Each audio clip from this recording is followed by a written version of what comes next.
Let's talk about sex, baby. Let's talk about you and me. Let's talk about self-love. Self-love. What is self-love? Why is it so important? And what can you do in your daily life to integrate more things to reach 100% of self-love? This is what I'm going to share with you. I'm Marion from IGoBeyond. Glad you're here.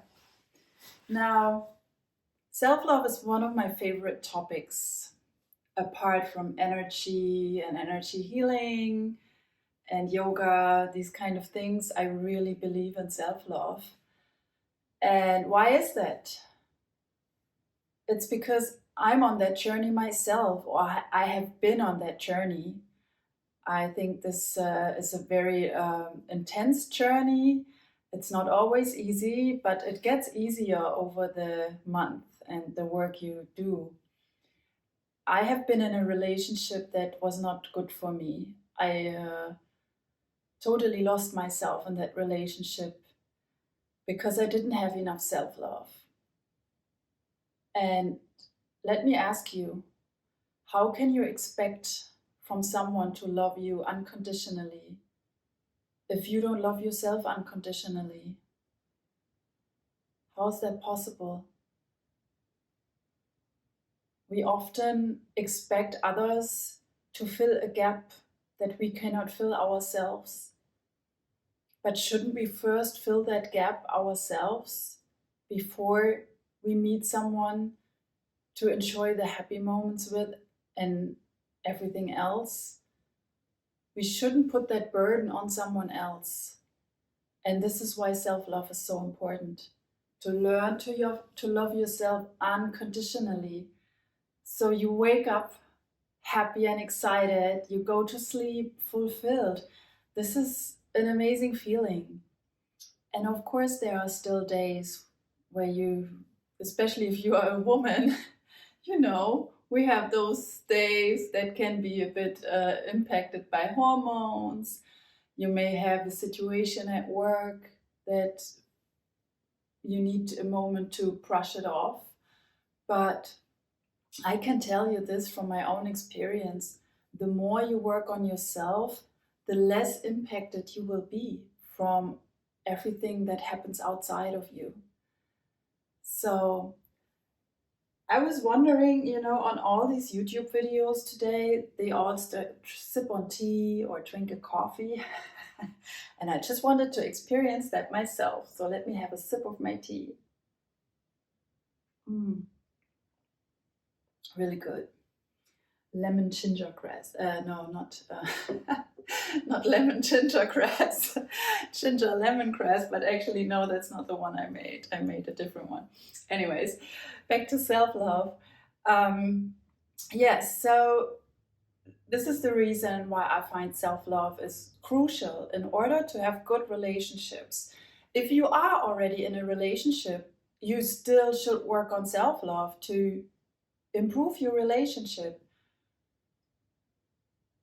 Warning, if you are in a relationship and you dive really deep into self-love, either your relationship improves or you may realize this relationship is not for me. Warning, yeah.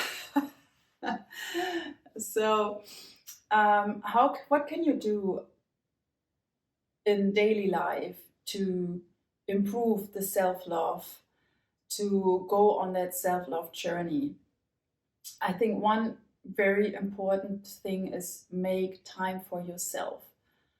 Go on dates with yourself or pamper yourself in the bathtub, make a beauty day, or just make time for yourself. I know it's not always easy, but you make time for many other things. Make sure you make time for yourself. And if you start with 10 minutes a day, that you get up 10 minutes earlier or you stay up 10 minutes later, if you start with 10 minutes per day, you will soon see how it benefits you. While you make time for yourself, if you haven't done that already, start physical exercise. physical exercise is really, really important for many reasons. I mean, of course, it's healthy. We all know that, unless you exaggerate it. Everything in exaggeration is that the right word? Everything you do too much is also a stress for your body, but working out is required, especially if you have a job where you sit most of the time. You need to make sure you get your physical activity in. And there's many different ways. If you don't like going to the gym, you can go outside, start with walking, go running, you can go swimming, you can dance, you can just put music on and dance like crazy, like a maniac. Do that at home where no one sees you. And even better if you dare to do it when other people see you. And of course, yoga is my absolute favorite. And I'm not just saying that because I offer yoga on my channel.